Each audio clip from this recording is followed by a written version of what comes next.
Mesdames, Messieurs, bonsoir. Agir pour une nouvelle gouvernance, ainsi s'intitule un des programmes de reconstruction de la société béninoise en lice pour la présidentielle de 2016. Vous devinerez aisément le porteur de ce projet lorsque j'aurai rappelé à votre souvenir le slogan Tabati Taba.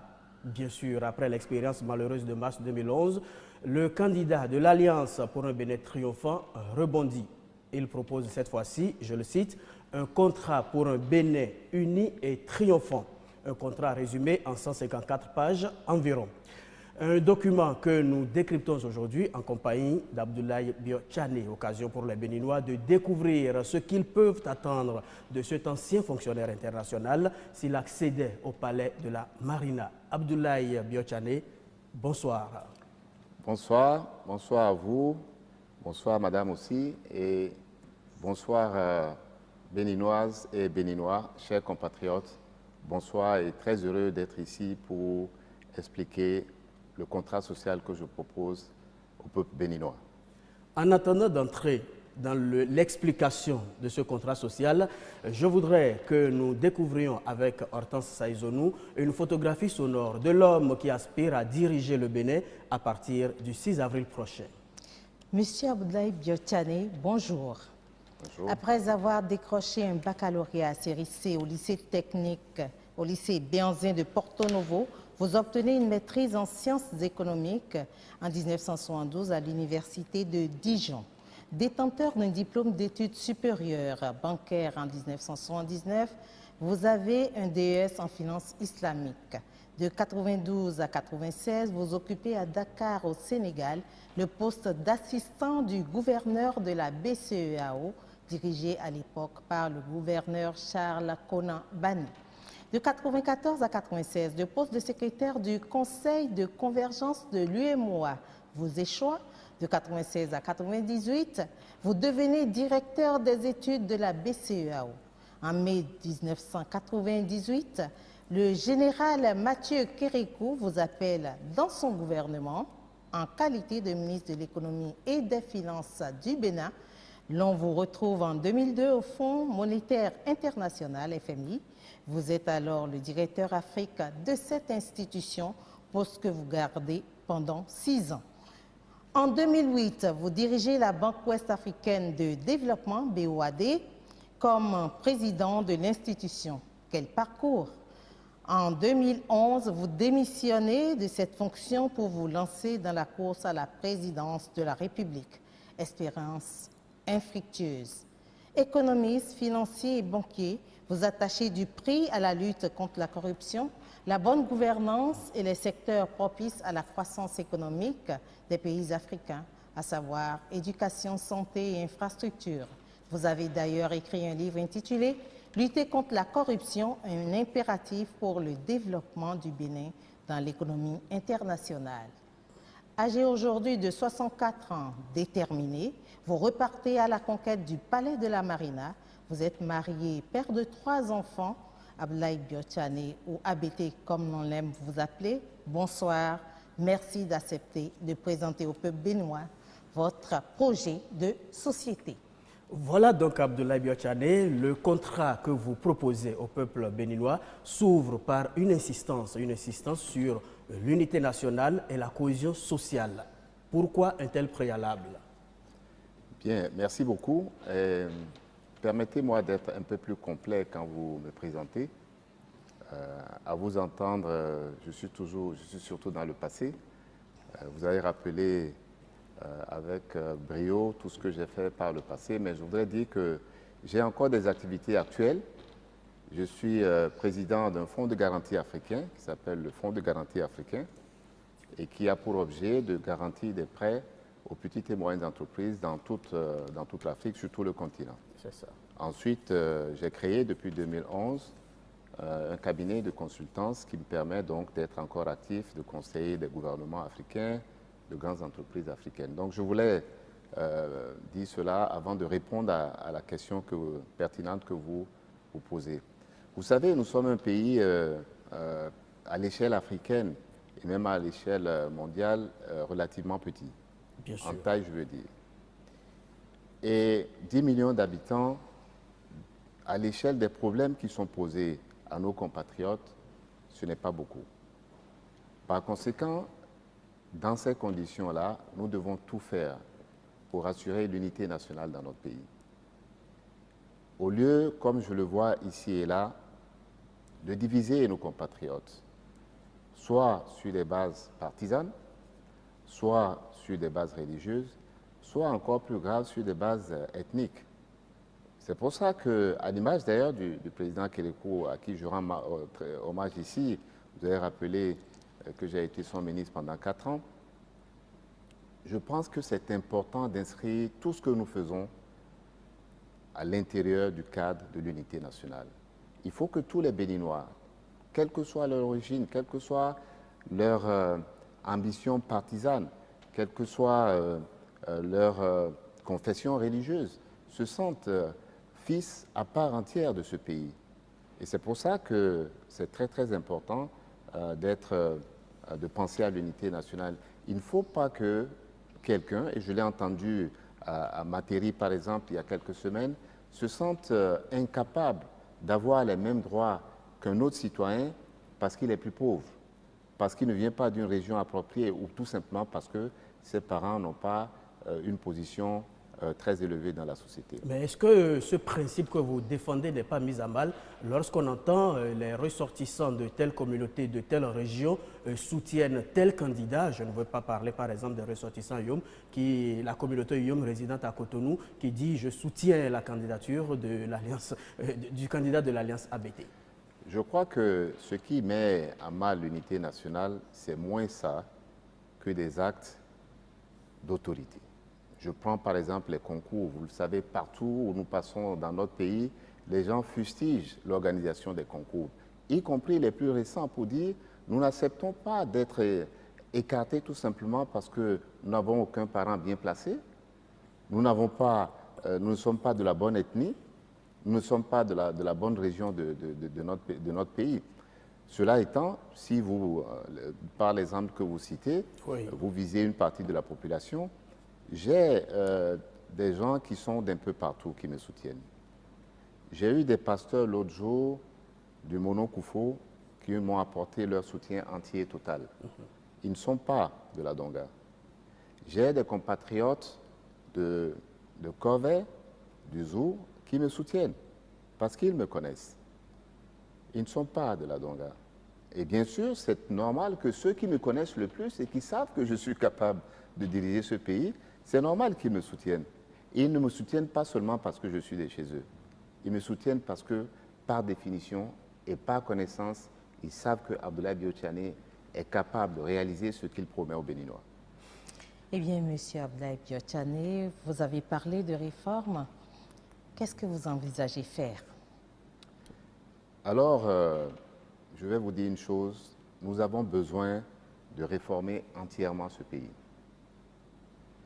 C'est pour vous dire que l'agenda de la continuité est tout simplement intenable pour le pays. S'il y a un Béninois qui veut mieux vivre demain, s'il y a un Béninois qui veut donner du travail à ses enfants, s'il y a un Béninois qui est entrepreneur et qui veut des marchés demain, publics ou même privés, s'il y a des femmes béninoises qui veulent avoir une égalité de chance pour elles-mêmes, mais aussi pour leurs enfants, si vous avez des Béninois qui veulent avoir de l'électricité dans leur maison, alors l'agenda n'est sûrement pas celui de la continuité.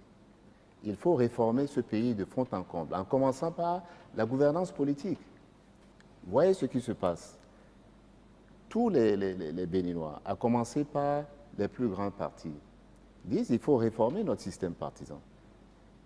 Et fondamentalement, à commencer par le constat que le système partisan que nous avons, le système démocratique que nous avons et qui nous est envié par les autres pays africains, par d'autres pays autour du monde, eh bien, malheureusement, ce système ne donne pas les dividendes à nos compatriotes. Parce que nos compatriotes, les plus nombreux, les jeunes, ils veulent du travail. Qu'est-ce que vous reprochez à ce système concrètement? Je lui reproche à ce système d'être incapable de donner justement les dividendes de la démocratie. Je lui reproche de créer tous les jours des chômeurs. Je lui reproche d'accroître la pauvreté dans notre pays tous les jours. De 2006 à 2015, il y a au moins 500 000 chômeurs, je veux dire 500 000 pauvres qui viennent s'ajouter. Il y a près d'1 million de chômeurs qui sont venus s'ajouter à ceux qui étaient là. Ce système est tout simplement intenable parce que je vous le dis, aujourd'hui, pour ce qui concerne les jeunes, par exemple, la situation du chômage des jeunes, du sous-emploi des jeunes, est tout simplement une situation qui met en danger la sécurité de notre pays. C'est pour ça que c'est devenu un problème de sécurité nationale. Oui, alors, je vais revenir à ce que je vais faire, puisque vous avez, votre question, c'est exactement qu'est-ce que vous voulez faire. Qu'est-ce que vous voulez faire? Alors, ce que je veux faire, c'est beaucoup de choses, mais commençons par la réforme de la gouvernance publique. Au plan institutionnel, par exemple. Au plan institutionnel, au plan économique et au plan social. Pour faire quoi? Pour faire, premièrement, donner du travail à nos jeunes. Et j'ai lancé il y a 3 semaines un plan national de l'emploi qui va démarrer dès avril 2016. Nous y reviendrons, l'emploi, c'est un gros chapitre. Je vous annonce mes priorités. Je vous donne les têtes de chapitre, on reviendra au détail tout à l'heure. L'emploi pour les jeunes. L'autonomisation des femmes comme deuxième priorité. Troisième priorité, l'agriculture. Et enfin, quatrième priorité, donc, les services de base, l'éducation, la santé, l'eau potable, l'électricité, etc. Donc, vous voyez, on ne réforme pas, on ne va pas réformer pour réformer. On ne va pas réformer et afficher que nous sommes en train de faire des réformes institutionnelles. On réforme parce qu'on veut un objectif. Et cet objectif, c'est améliorer les conditions de vie de nos populations, améliorer les conditions d'existence de nos compatriotes. Alors, lorsque vous parlez d'amélioration des conditions d'existence de nos populations, c'est véritablement vaste. Alors, quelle est la première démarche que vous comptez mener? La toute première démarche, elle est institutionnelle et je l'annonce ici de la manière la plus solennelle. Nous avons besoin d'agir et d'agir vite. C'est pour ça que je dis et je répète, moi je suis prêt à agir dès le 6 avril 2016. Je n'attendrai pas 6 mois après, je n'attendrai pas 3 mois après. Je suis déjà prêt à agir. Nous allons dès le 6 avril 2016, nous allons lancer ce que j'appelle les assises nationales. Ah bon? Absolument. Pour répondre à l'appel constant de nos populations. Nous allons écouter tout le monde sur ce que nous allons faire pendant les 5 ans qui viennent et même au-delà, parce que ce qui nous manque aussi dans ce pays, c'est de nous projeter sur le long terme, de nous projeter sur le moyen terme. Dire comment le Bénin sera dans quelques années, dans quelques 10 ans, dans quelques 15 ans, dans quelques 20 ans. Et prendre un certain nombre de mesures pour ne pas trouver des solutions qui sont, qu'on appelle hors sujet, dès qu'elles ont été mises en œuvre. Et donc, première chose, organisation des assises nationales. Deuxième chose, commencer par prendre des mesures immédiates pour redonner la crédibilité à la signature du Bénin. C'est-à-dire? C'est-à-dire, par exemple, j'ai annoncé il y a quelques jours aussi que nous allons commencer par rembourser les spoliés d'ICC. C'est possible? C'est absolument possible et c'est indispensable de le faire. Ce n'est pas un discours politique et de propagande. Vous aurez les ressources nécessaires? Absolument, nous avons les ressources. C'est indemniser ou rembourser? Rembourser. J'ai dit rembourser, mais rembourser, on peut rembourser la totalité comme rembourser une fraction.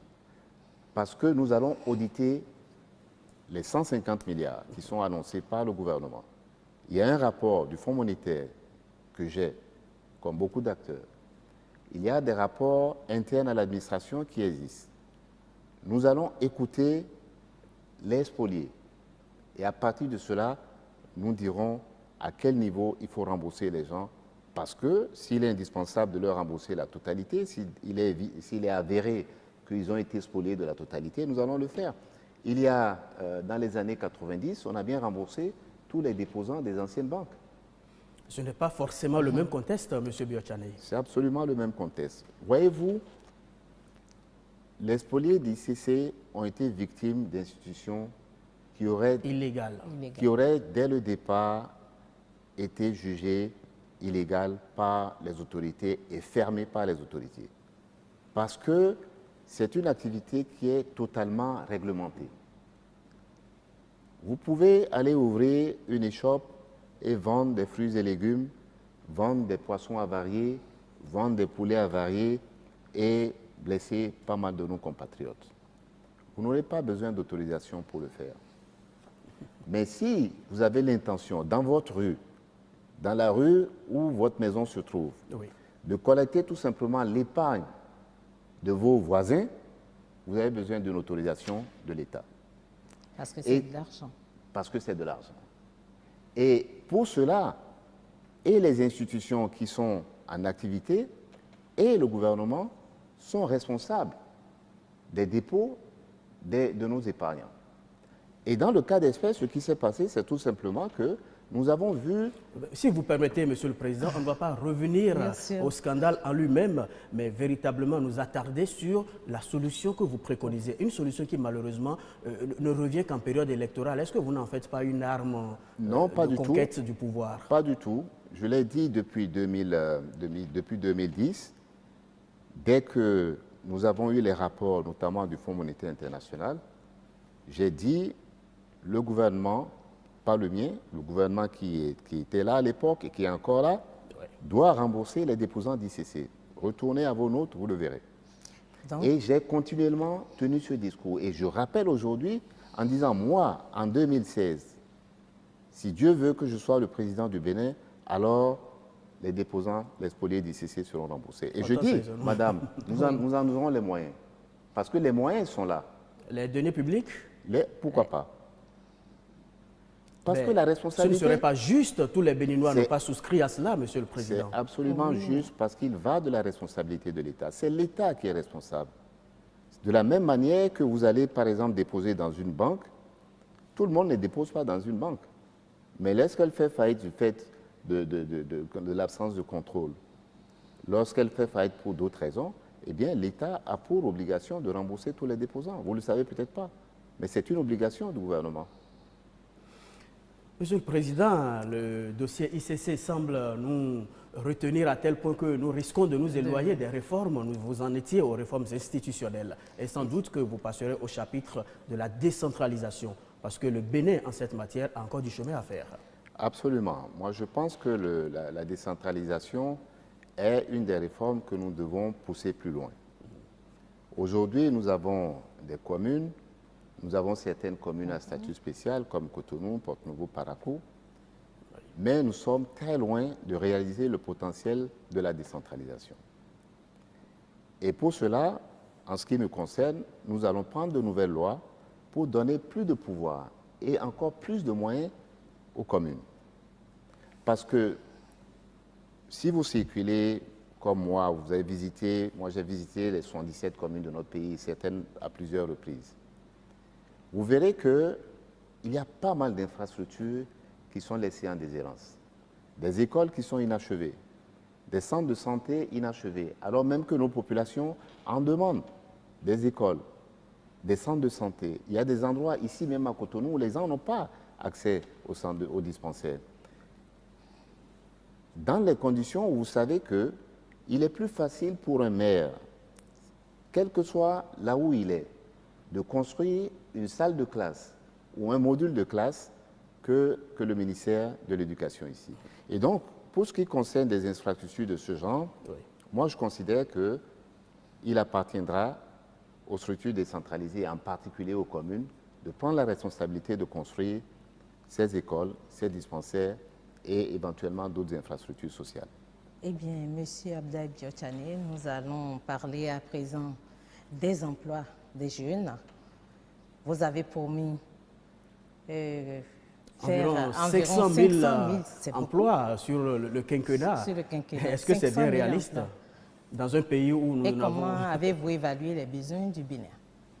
Alors, je vais vous dire, parce que justement, il faut partir des besoins pour voir que, effectivement, on peut y arriver et on doit y arriver. Vous savez, aujourd'hui, tous les ans, il vient sur le marché de l'emploi au moins 100 000 jeunes qui cherchent du travail.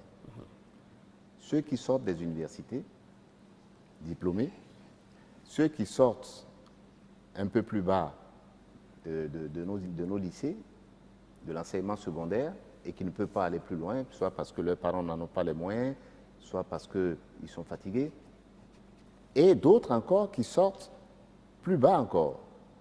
Vous savez, le niveau moyen d'un Béninois, un garçon par exemple, son niveau moyen d'éducation, c'est la 5e. Ça veut dire que beaucoup sortent vont sur le marché de l'emploi à un niveau inférieur à la 5e. Qu'est-ce qui peut être prévu pour ceux-là, monsieur le Président? Les jeunes filles sortent à un niveau inférieur qui est le CM2. Ça veut dire que sur les 100 000 emplois, vous avez non seulement les jeunes diplômés, mais aussi ceux qui sont beaucoup plus bas. Sur un quinquennat, ça fait combien de personnes qui demandent du travail? 500 000, n'est-ce pas? Ouais, sur 10 ans, ça fait combien? Ça fait 1 million qui demandent du travail. Et tous les ans... On a des expériences qui n'ont pas abouti. Laissez-moi vous parler, s'il vous plaît. Tous les ans, dans les mêmes conditions, nous sommes capables de donner du travail à 10 000 sur les 100 000, aujourd'hui. Donc, nous avons... Par quel mécanisme pouvez-vous y arriver véritablement? On a l'impression d'entendre, permettez le terme, une incantation lorsque vous le dites. Non, ce n'est pas une incantation. Écoutez, ce sont de petits emplois. Écoutez-moi et regardez très bien ce que nous allons faire. Et je l'ai annoncé il y a 3 semaines, je n'ai pas attendu de contradicteurs sur cela. Nous allons commencer par créer des emplois dans les secteurs pilotes de notre pays. L'agriculture, les services. Aujourd'hui, l'agriculture emploie 70% de nos compatriotes. Malheureusement, elle n'attire pas les jeunes. Elle n'attire pas les jeunes pour 2 raisons. 1, c'est pénible. 2, les revenus y sont faibles. Nous allons trouver des solutions partielles à cela, en modernisant de manière substantielle l'agriculture. Et c'est pour cela que... Ça se fait aujourd'hui? Tous les ans, ça ne se fait pas encore. Ça se fait. Cette année, aujourd'hui par exemple, le budget de l'agriculture tourne autour de 50-60 milliards de francs CFA par an. Nous allons porter ces crédits-là à 130 milliards au moins. D'accord? Et qu'est-ce que nous allons faire de ces 130 milliards? Nous allons équiper de manière massive et moderniser de manière massive les paysans. Nous allons construire les infrastructures qui sont nécessaires, les pistes rurales. Il y en a beaucoup qui manquent. Vous allez tout près ici dans le Mono. Lorsqu'il pleut, les paysans n'ont pas accès à leurs fermes. Les paysans ne peuvent pas sortir leur production. Nous allons construire ces pistes rurales. Nous allons construire les points d'eau. Aujourd'hui, nous sommes au mois de février. Si vous allez dans le septentrion, vous verrez que les paysans sont assis, ils ne font rien. Pourquoi? Parce qu'il n'y a pas d'eau. La maîtrise de l'eau. La maîtrise de l'eau. Hortense Saïzono, en écoutant M. Abdoulaye Biotchane faire ce développement, on est tenté de lui poser juste 2 petites questions. Où puiser toutes ces ressources-là? Et puis, est-ce que ce que vous proposez tient compte de l'état des lieux? Il y a déjà au Bénin un plan stratégique de relance du secteur agricole. Est-ce que ce que vous proposez entre dans ce plan? Alors, il y a un plan stratégique de relance de l'agriculture. Malheureusement, il n'est pas financé. Si vous ne donnez pas de l'argent à l'agriculture, vous ne pouvez pas réaliser ce que vous voulez faire. Je vous dis, nous, même en réalisant ce plan stratégique dont vous parlez, et nous allons nous le modifier parce que nous avons des priorités différentes. Je vous ai dit, premièrement, nous allons réduire la pénibilité. Nous allons accroître non seulement les rendements, mais accroître les revenus des paysans. Comment? Aujourd'hui, vous avez des paysans qui produisent, je prends le maïs, ils produisent 1 tonne à 1 tonne et demie de maïs par hectare. Nous allons les aider à porter cette production à 4 à 6 tonnes par hectare. C'est possible. Ça se passe dans les pays voisins. Voyez-vous? Ça ne nous est pas interdit.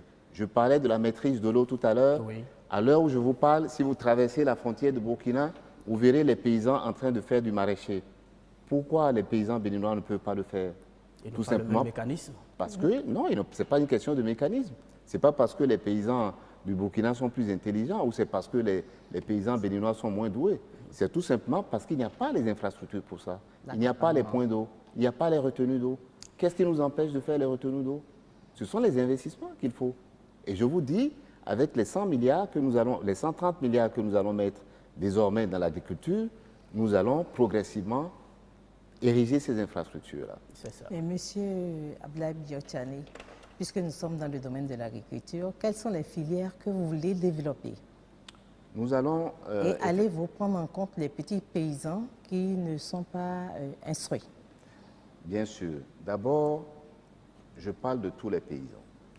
Bien sûr, les paysans qui sont là et qui ne sont pas tous instruits, comme vous dites. Surtout les jeunes. Et justement, notre action vise à favoriser, encourager les plus jeunes à aller dans l'agriculture. Moi, je ne suis pas agriculteur. Mon père ne l'était pas non plus. Mon père était un enseignant. Mais j'ai mon fils, un de mes fils, qui veut aller à l'agriculture. Il veut aller à la terre. Parce qu'il voit le potentiel qu'il y a dans ce secteur. Eh bien, je veux que beaucoup de jeunes Béninois se rendent compte de cela, saisissent ces opportunités. C'est ça. Et bien sûr, c'est en leur montrant que, bien sûr, on ne va pas continuer à faire l'agriculture avec la roue et la daba. Ben, On le va Bénin pas- dispose Oui, déjà mais d'un vous ne programme nous de avez pas- mécanisation agricole. On ne va pas continuer à faire l'agriculture avec 800 kilos de coton à l'hectare. Parce que tout ce que vous me dites, si je veux résumer ça, ça veut dire restons au statu quo. Parce que c'est... Sûrement pas. Nous parce voulons que c'est savoir grand, ce parce que vous c'est- apportez de nouveau. Ben, c'est ce que je vous dis, ce que j'apporte de Vous ne nouveau. nous donnez pas non plus les filières que je vous ai demandées. J'en viens à vos filières. Vous m'avez posé une question, votre collègue m'a interrompu. Si vous me laissez finir de développer mes idées, eh bien, vous aurez les réponses qu'il faut. Alors, la diversification est au cœur aussi de ce projet de réforme de l'agriculture. Nous avons aujourd'hui essentiellement une filière, le coton. Eh bien, demain, nous allons diversifier les filières. Nous aurons le maïs, nous aurons le manioc, nous aurons l'ananas, nous aurons le palmis que nous avons abandonné nous-mêmes, alors même que nous avons vendu il y a des années des plants à nos voisins. Et dans quelle région vous pensez les installer? Pardon? Dans quelle région du Bénin? Par exemple, le maïs, vous voulez... Vous connaissez la fameuse vallée de l'Ouémé. Elle est incroyablement riche. Et tout ça, c'est dans la Elle vallée est- de l'Ouémé. Partout dans le Bénin, il y a chômage. Vous me demandez où nous pensons le faire. Oui. Je vous donne un exemple, la vallée de l'Ouémé. Et partout dans notre pays, il y a des spécialités. Vous voyez bien qu'aujourd'hui, le coton se cultive essentiellement dans le septentrion. Eh bien, le maïs aussi a des régions de prédominance. L'ananas se fait essentiellement dans l'Atlantique. Le palmier à huile va se faire demain essentiellement dans la vallée de l'Ouémé qui a ce potentiel. Nous allons développer une filière sur l'EVA qui a aussi un potentiel dans notre pays. Voyez-vous, il y a d'énormes possibilités à condition de s'engager dans les réformes. Et j'allais oublier tout ce qui concerne le maraîcher.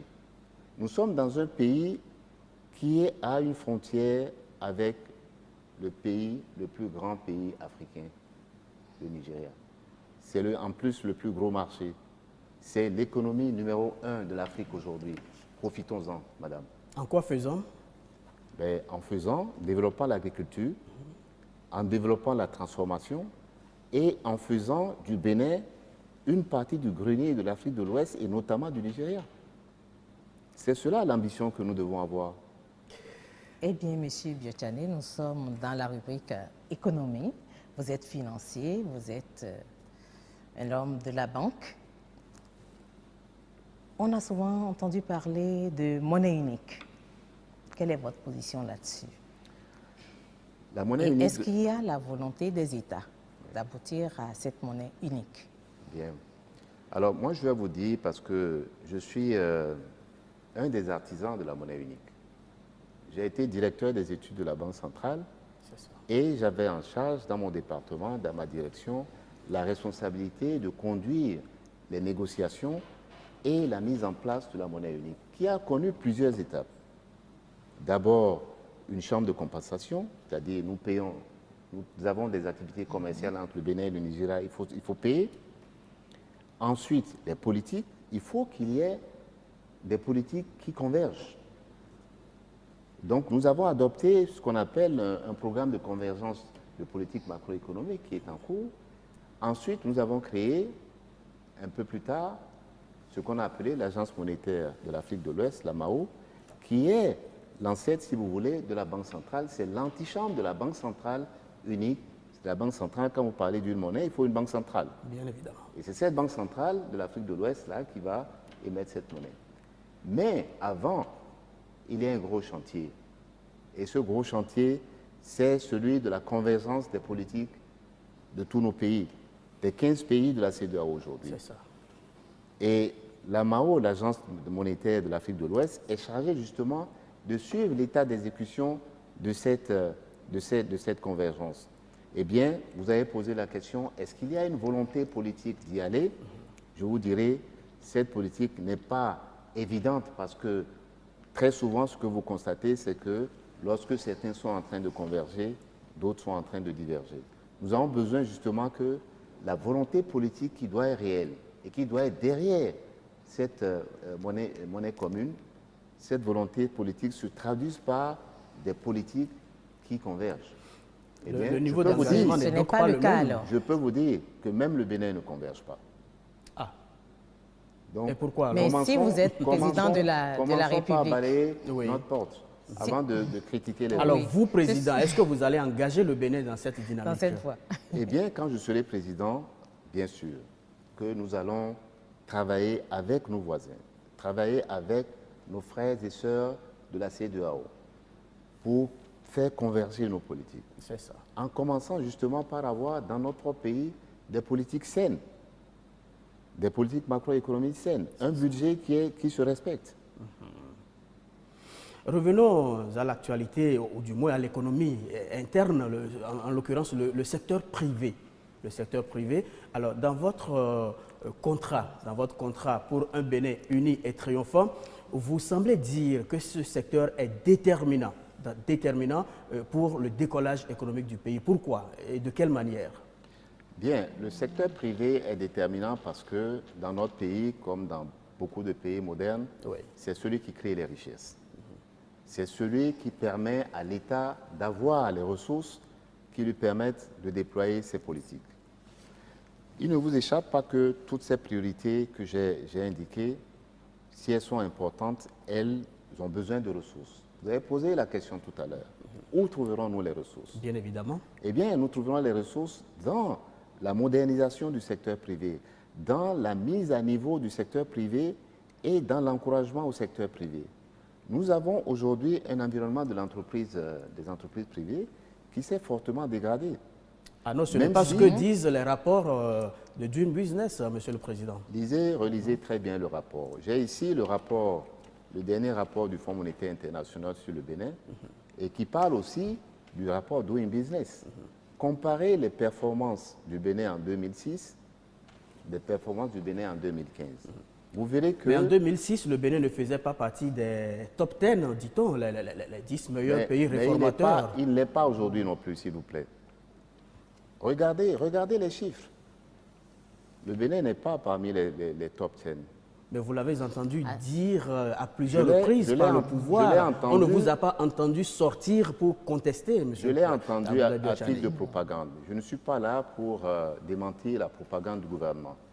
Je suis là pour présenter à nos compatriotes les politiques et les réformes qui sont indispensables pour que ce pays progresse. Alors, Si votre lecture de- je devais passer mon temps à démentir les propagandes du gouvernement, je n'aurais pas une journée de travail. C'est tous les jours qu'il y a ça.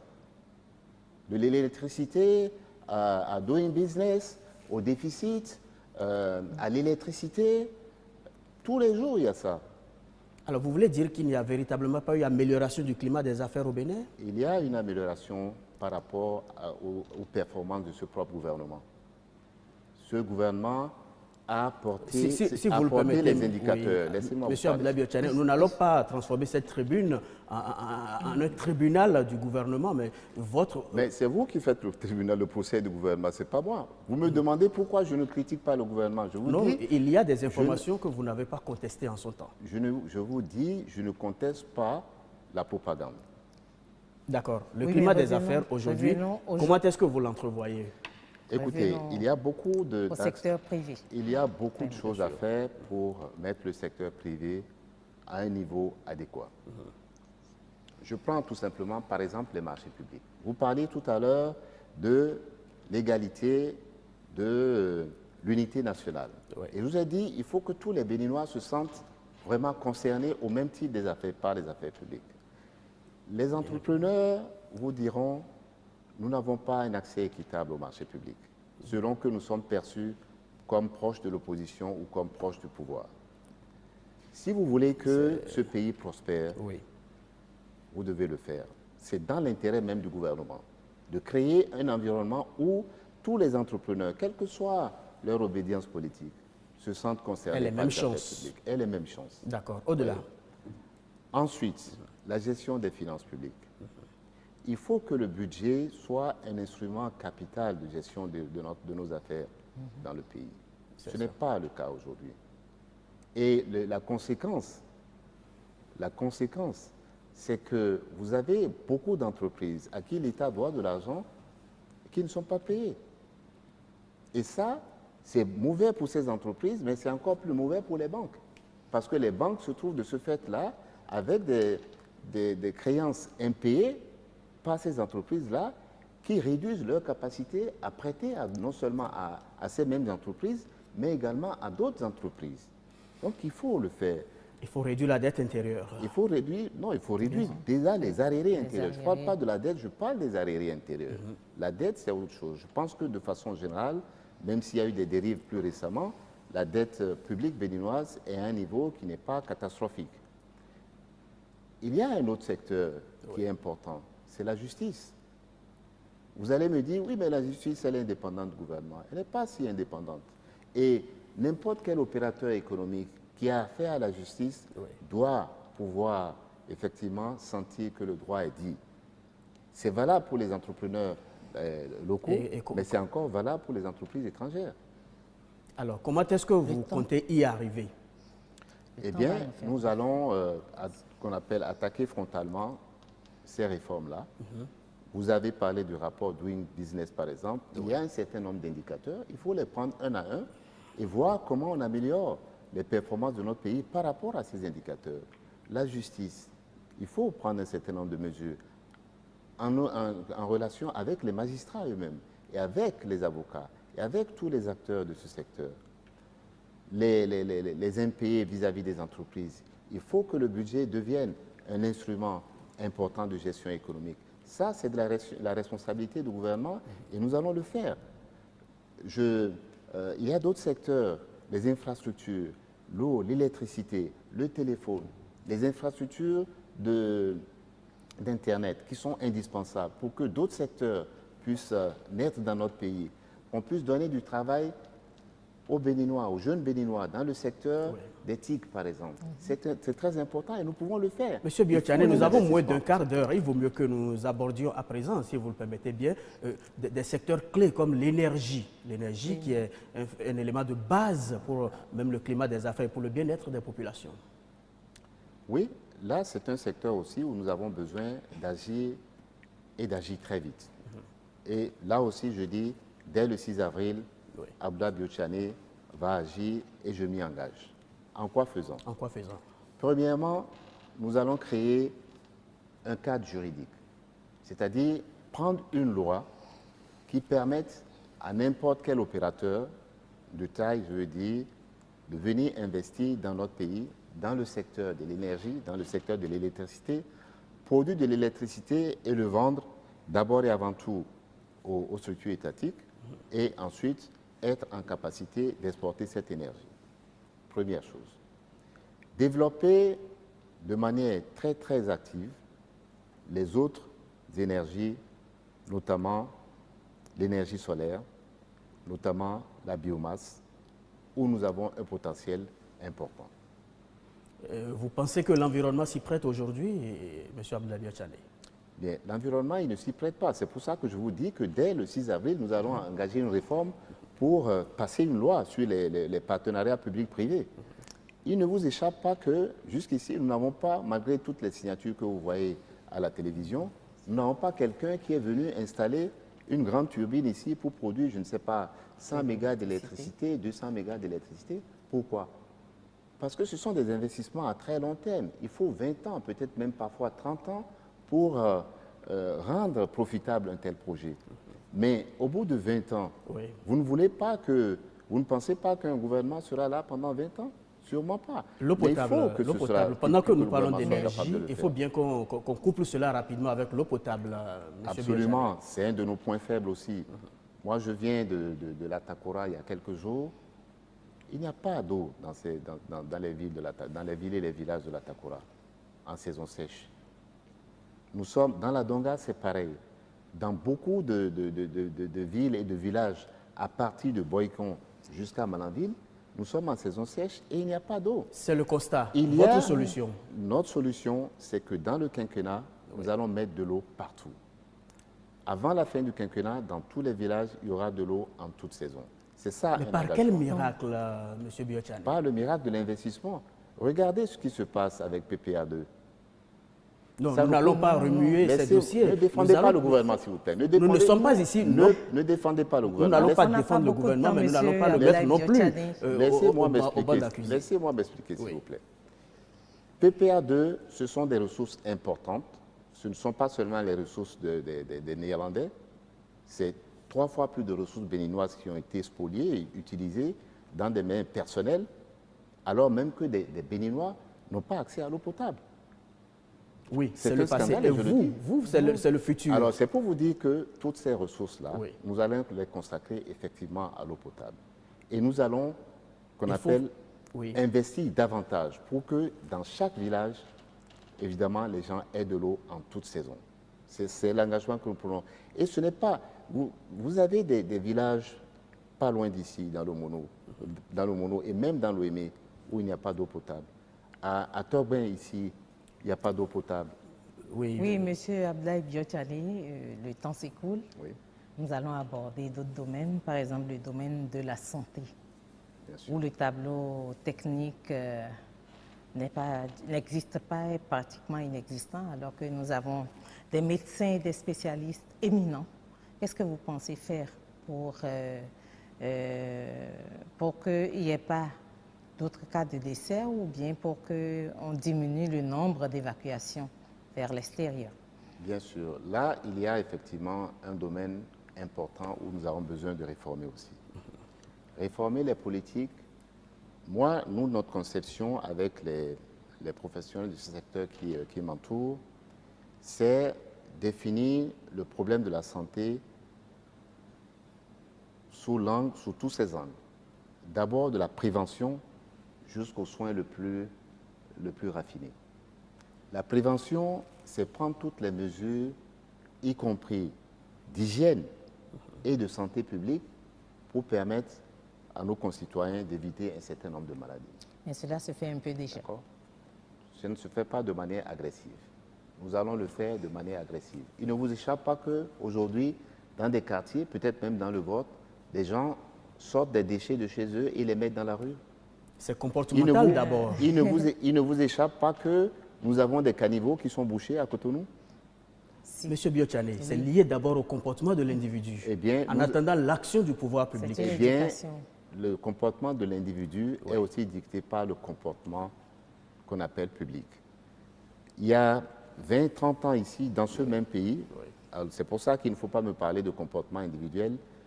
Tous les derniers samedis du mois, nous consacrions la demi-journée à faire Du balayage. du balayage et du nettoyage et de nos rues et de nos quartiers. Est-ce que ça nous dépasse, ça? Ne me parlez pas de comportement individuel. Ne défendez pas, passez pas votre temps à défendre le gouvernement. Ici, ne nous avons défendons pas le besoin, gouvernement, nous avons Abdoulaye besoin de Biochane. faire des réformes, je vous dis. Le ça changement commence par passe la d'abord par prévention. l'individu. Deuxièmement, nous allons investir massivement dans différents secteurs. Investir dans ces secteurs, c'est dans les infrastructures hospitalières, il nous faut de véritables plateaux. Le CNHU en sera un et nous allons en créer un deuxième. Nous allons créer et équiper les hôpitaux départementaux qui existent aujourd'hui et aussi donner à ces infrastructures le personnel adéquat. Nous avons une insuffisance criante de personnel de santé un Mais peu c'est partout. beaucoup de ressources pour tout C'est ce que beaucoup vous de dites. ressources C'est et nous- beaucoup de et ressources. nous allons le où faire. allez, Nous allons où le allez faire. vous les trouver? Nous allons La le faire, mobilisation de nous allons toutes le ces faire ressources. progressivement. Et la mobilisation des ressources, moi je l'ai fait ici de 1999 1998 à 2002. Et je peux vous dire que nous avons ces ressources, à condition de les consacrer à ce qu'il faut. Vous les trouverez dans un laps de combien de temps? Je les trouverai à partir du premier jour, déjà en consacrant les ressources au secteur qu'il faut. Je vous ai dit tout à l'heure que nous avons un budget et nous passons la moitié du temps à dépenser sur d'autres secteurs. Monsieur Biotchane, nous avons moins de 10 minutes pour aborder rapidement des domaines comme la culture. Vous avez promis de porter la subvention à 5 milliards de francs CFA. Réaliste? Vous ne parlez que de 5 milliards de francs CFA dans un budget qui fait au moins 1000 milliards de francs CFA. C'est pareil pour l'agriculture. Quand vous consacrez 55-60 milliards de francs au secteur qui emploie 70% de nos compatriotes, ce n'est pas une performance. Alors je dis oui, la culture est importante. C'est non seulement important pour nous en tant que Béninois, pour notre identité, pour que partout en Afrique on sache qui sont les Béninois, mais c'est aussi important pour que des jeunes Béninois puissent avoir du travail. Nous avons dans tous ces secteurs du cinéma, de la musique, du théâtre, de la peinture, nous avons dans tous ces domaines des jeunes gens qui sont extrêmement doués, partout dans notre pays. Vous parlez même de création d'une école pour tout ça. Et pourquoi ne pas renforcer les structures existantes déjà? Vous avez une école pour ça? Est-ce qu'il y a une école pour ça? Nous avons une université, nous avons une faculté des lettres arts. Il y a le volet art qui nous faut véritablement. Ça ne nous empêche pas d'avoir une école. Ça ne nous empêche pas d'avoir un grand théâtre. Ayons l'ambition aussi de porter notre pays au niveau des autres pays africains les plus performants. C'est tout ce que je demande. Le sport rapidement. Le sport. Qu'est-ce que vous envisagez faire? Le sport, j'envisage de faire beaucoup de choses. Parce que là où le sport béninois se trouve, je ne suis pas content. Je ne suis pas fier de là où se trouve le sport de notre pays. Des sportifs ou des instances dirigeantes de la FIFA? De la performance de notre pays. Il ne vous échappe pas que tous les 2 ans, nous sommes spectateurs de la CAN. Lorsque tous les pays voisins y envoient des équipes, j'ai envie que notre pays soit tous les ans. Et nous allons introduire les réformes pour ça. Nous allons aider la fédération à être une vraie fédération qui travaille sur le football pour que le football progresse. Moi, je suis d'une famille de footballeurs. Je ne joue plus moi-même, mais j'ai eu un frère qui était un grand responsable de football béninois. Et je connais ce secteur. Je sais que nous avons des jeunes gens qui sont extrêmement doués dans tous les quartiers, dans tous les villages de notre pays. Donnons-leur les moyens, c'est tout. Supposons que vous soyez le locataire prochain de la Marina. Qu'est-ce que vous allez faire? Les 10 premières décisions que vous allez prendre. Et ça, vous n'avez que 2 minutes pour nous le dire. Nous vous laissons la parole. Président, vous à la Marina. Alors, je vais les 10 premières décisions. Je vais vous rappeler juste quelques engagements. Oui. Ils ne seront pas 10 parce que les Béninois n'attendent pas forcément 10 décisions. La toute première décision que je prendrai, je vous l'ai dit, je l'ai dit plusieurs fois, je vais décider du remboursement des spoliés d'ICC Services. Parce que c'est une grave injustice, c'est le plus gros scandale financier de notre pays depuis des années. C'est ça. Et c'est l'une des défaillances majeures de notre gouvernement. Deuxièmement, nous allons, en termes de gouvernance, mettre en place rapidement les assises pour discuter de l'avenir de notre pays et créer les conditions pour qu'il y ait justement un plan stratégique, pas de l'agriculture, mais un plan stratégique du Bénin. Vous voyez la différence? Oui. Quand j'ai été président de la BOAD, j'ai fait le premier plan stratégique de la BOAD pour dire où voulons-nous mettre cette BOAD et où voulons-nous dire et comment nous allons faire que le Bénin soit à la FIA demain. 2025. Il faut cela, il faut une vision. Il y a également un plan. Vous permettez que je finisse, s'il vous plaît? C'est ça la troisième mesure. Ensuite, nous allons nous attaquer au vrai problème, l'emploi des jeunes. J'ai donné déjà une indication de la direction dans laquelle nous voulons aller. 500 000 emplois avec les ressources qu'il faut. 50 milliards alloués par l'État pour ça. des garanties de financement Monsieur Biotchané, pour le secteur privé. 30 secondes pour finir. Le temps qui nous est imparti tire à sa fin, vous le constatez comme moi. Un mot pour finir. Un seul. Bien, un seul mot, mes chers compatriotes, chers Béninois, chères Béninoises. Ce que je peux dire en conclusion à ce débat très, très passionné, je voudrais vous remercier et vous dire combien j'ai été heureux ici. Je veux vous dire qu'au 6 avril, si Dieu me donne ce pouvoir, je suis prêt à agir. Je suis prêt à agir pour l'emploi des jeunes, pour l'autonomisation des femmes, pour la réforme et la modernisation de l'agriculture, pour que les Béninois aient de l'eau potable là où ils vivent, dans leur village, dans leur quartier de ville, et pour qu'il y ait de l'électricité dans tous ces endroits, à Togbin, à Calavi, mais aussi à Materi et à Malanville. Agir pour une nouvelle gouvernance, tout simplement, comme l'indique votre projet de société. Merci, M. Abdoulaye Biotchané, merci Hortense Aïzonou, chers amis téléspectateurs. Nous voici au terme de ces échanges. Pourquoi faire confiance au candidat Abdoulaye Biotchané? Nous venons de parcourir son rêve et sa méthode de gouvernance. Si vous lui accordiez votre confiance, en tout cas, il ne revient qu'à vous d'en décider à l'intérieur de l'isoloir. Ainsi le veut le principe démocratique qui fait de vous, électeurs, maîtres et gouverneurs de votre destinée. Merci de votre aimable attention.